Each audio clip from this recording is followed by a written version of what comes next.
थियो आप सभी का हमारे चैनल यूट्यूब चैनल के ऊपर फिर स्वागत है। आज हमारे साथ जुड़े हैं गुरदीप, जिन्होंने पिछली बार एचटेट में पीजीटी में 120 नंबर और टीजीटी में अराउंड 130 के अराउंड इनके नंबर आए थे। तो आज इनसे पूछेंगे इन्होंने अपनी तैयारी कैसे की थी और किस सब्जेक्ट को कैसे पढ़ा था। तो गुरदीप जी, आपका हमारे चैनल के ऊपर स्वागत है।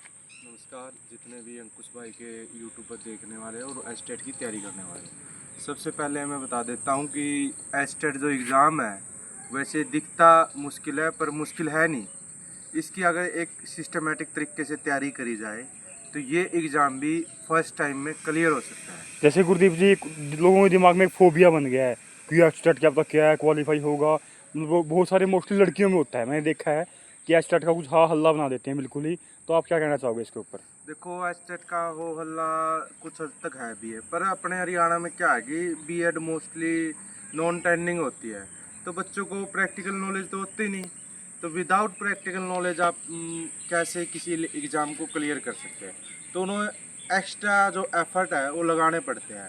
तो इतना हो हल्ला नहीं है, मैं बताऊंगा कि सिस्टमेटिक तरीके से तैयारी कैसे करें। सबसे पहले हमें क्या करना है, देखो आपको एचटेट का पता है कि जो भी अपने सब्जेक्ट होते हैं वो बहुत ज़्यादा डिफ़िकल्ट आते हैं। मान लो कोई भी सब्जेक्ट है 60 नंबर का है, उसका सिलेबस इतना बना दिया बहुत ज़्यादा। वैसे आप फॉर एग्जांपल सोशल साइंस ले लो, उसमें सिंपल सा है कि 6 से 8 मैक्सिमम 10th तक का ही सिलेबस आता है। अगर सी टेट की बात करें तो उसमें 6 to 8 ही आता है। अगर हम एनसीईआरटी पढ़ लेते 6 to 8 तक की तो सफिशेंट है, पर एचटेट में ये नहीं है। एचटेट में आपको कंप्लीट हिस्ट्री जैसे पाषाण काल से लेकर मॉडर्न तक, complete political, complete geography, complete economics, उसके अलावा आपको लगा लो कि वर्ल्ड हिस्ट्री और पॉलिटिकल में पॉलिटिकल थ्योरी। तो इतना ज़्यादा पढ़ना पड़ता है। अब एक बंदा इतना ज़्यादा पढ़ नहीं सकता, अगर पढ़ भी ले तो इतने नंबर नहीं ले सकता। तो मेरा ये है कि आप मैक्सिमम सिलेबस कवर करो कि 60 में से आपके कम से कम 40 नंबर आ जाए। ठीक है और जी। उसके अलावा जो नंबर का पोर्शन है उस पर सबसे ज़्यादा फोकस करो आप, क्योंकि वो फिक्स है, उसका सिलेबस भी कम है। फॉर एग्जांपल आपको बताता हूँ, सीडीपी लगा लो। मेरे पास एक हैंड रिटन नोट्स थे पीडीएफ के, वो बहुत अच्छे थे, हमें कहीं से प्रोवाइड हो गए थे भगवान की दया से, तो हमने उससे की।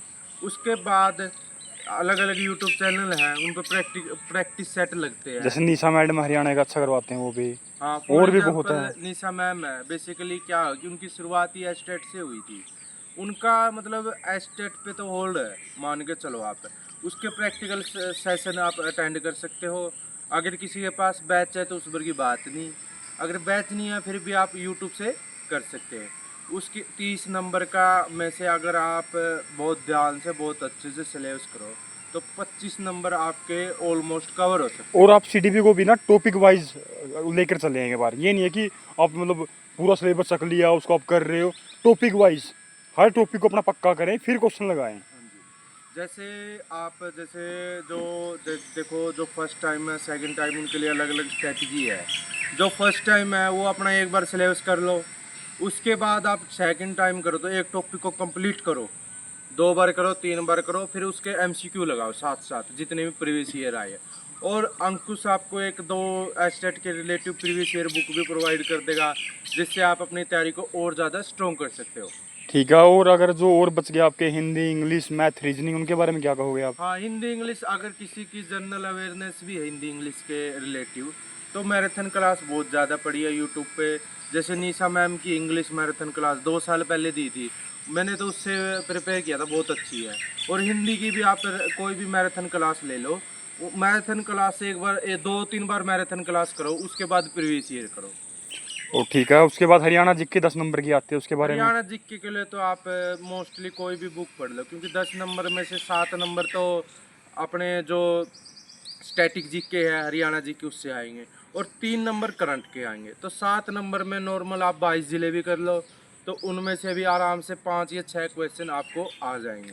मतलब आपका कहने का मतलब है कि एक किताब को 2-3 बार पढ़ लो, हाँ, सीधी सी बात ये है। किताब पढ़ लो, अगर किताब में और नहीं वो पढ़। आपको सीटी में भी काम आएगी, क्यों? अगर किताब नहीं पढ़नी तो मैराथन क्लास 8-8 10-10 घंटे की हाँ वो है, कोई भी सर की संदीप आप सिवाच सर की हैं और बहुत पढ़ी हैं, आप किसी की देख सकते हैं। ठीक है जी। और मैथ रीजनिंग के बारे में क्या कहोगे तो आप? मैथ रीजनिंग तो देखो, ये तो प्रैक्टिस आपकी कितनी होगी। मैथ तो देखो, प्रैक्टिस से ही आता है, मैथ तो अब ये तो वैसे नहीं मैराथन से आएगा। ये तो फिर है। ये है कि कुछ मैराथन कर लो कि 15 में से 4-5, मतलब जो मेरी सिंपल सी स्ट्रेटजी है, जो आपका स्ट्रॉन्ग होल्ड है ना जिस सब्जेक्ट पे, उसमें आप 80% प्लस स्कोर कर लो, और जिस सब्जेक्ट में आपका होल्ड नहीं है उसमें आप 50% स्कोर कर लो, तो ऑटोमेटिक आपकी एवरेज 60 से प्लस हो जाएगी। फॉर एग्जांपल आप मैथ ले लो, जिस बच्चे का मैथ कमज़ोर है वो 15 में से 7 क्वेश्चन ठीक कर ले, और जिस बच्चे की सीडीपी कमज़ोर हो 25 कर ले, तो हो गया ना कवर।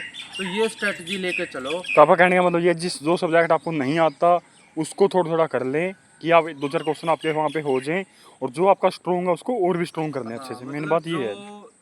लगा लो कि जो स्ट्रॉन्ग नहीं है उसमें एटलीस्ट इतना कर लो कि 40-50% आप उसमें मतलब स्कोर कर सीधी पाओ। सी स्ट्रेटजी ये है कि अगर आपके सब्जेक्ट में आपके 40+ मार्क्स आ रहे हैं ना, तो आपके लिए फिर क्वालिफाई करना इजी हो जाता है। बिल्कुल इजी हो जाता है। तो और 40 से ज़्यादा आ भी नहीं सकते, 40-50 से ऊपर नहीं आएंगे, क्योंकि मैंने कुछ आपसे क्वेश्चन पहले। ऐसे आते हैं जो मतलब नहीं अटैम्प्ट होते, आप कितना पढ़ लो। हाँ, मतलब लगा लो अब एक बच्चा है, पॉलिटिकल इंटरनेशनल थ्योरी कैसे कर लेगा, पॉलिटिकल की इंटरनेशनल थ्योरी भी है।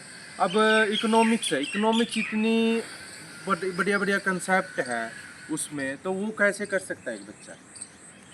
जो सर पहली बार तैयारी कर रहे हैं, जैसे आपने भी एक बार शुरुआत की होगी, उनके लिए क्या कहना चाहोगे आप, जो पहली बार तैयारी कर रहे हैं जो? उनके लिए कहना चाहूँगा कि आप एक मिथ को तोड़ दो कि पहली बार में सिलेक्शन नहीं होता। ठीक है। तो ये मिथ है। ये पहली बार में करने वाला सब कुछ कर लेता है और सेकंड टाइम की वेट नहीं करता। और अब की बार गोल्डन चांस है, ये फॉर्म दोबारा रीओपन भी कर दिया गया है। जिस बच्चे ने नहीं उस टाइम फॉर्म फिल किया था, अब फॉर्म फिल कर लो। और ज़िंदगी में मौका एक ही बार मिलता है, और ये एक मौका, इसके बाद हो सकता है कि वैकेंसी भी आए।